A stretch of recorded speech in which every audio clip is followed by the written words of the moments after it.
মেয়েদের কখনো বাড়ি হয় না। বিয়ের আগে বাবার বাড়ি, তো বিয়ের পরে শ্বশুর বাড়ি। স্বামী যদি কখনো একটা বাড়ি করেও দেয় তো সেটা স্বামীর বাড়ির নামে পরিচিত। কিন্তু নিজের বলতে মেয়েদের কিচ্ছু থাকে না। আসলে কিন্তু মেয়েদের নিজের একটা বাড়ি থাকা দরকার। সেটা হোক খুব ছোট্ট, যেটা বলতে পারবো যে এটা আমার বাড়ি। বুকে হাত দিয়ে বলতে পারবো যে না আমার বাড়ি। যেখান থেকে কেউ আমাকে ঘাড় ধাক্কা দিয়ে বের করে দিতে পারবে না। আমি কারো ঘাড়ের বোঝা হব না। নিজের মতো করে থাকবো স্বামী স্ত্রী মিলে। ছোট্ট হোক সেই বাড়িটা, তবুও সুন্দর। তো এই যে অবশেষে একটা বাড়ি করে ফেললাম, ড্রয়িং ডাইনিং, একটা বেডরুম এবং ওপেন কিচেন, সাথে একটা বাথরুমও আছে।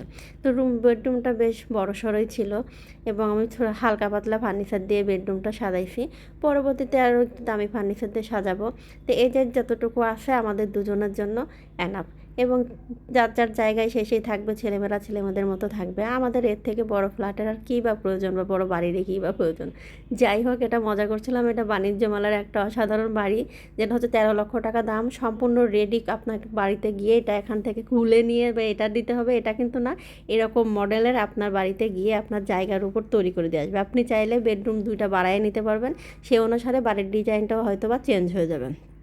তো এই বাণিজ্য মেলায় আসলে অবশ্যই এই বাড়িটা ঘুরে দেখে যাবেন। অনেক অনেক ভালো লাগবে। আমার কাছে তো অনেক সুন্দর লাগছে। আল্লাহ যদি কোনোদিন সামর্থ্য দেয়, ঠিক এরকম আমি একটা নিজের বাড়ি করব, যেটা আমার বাড়ি হবে।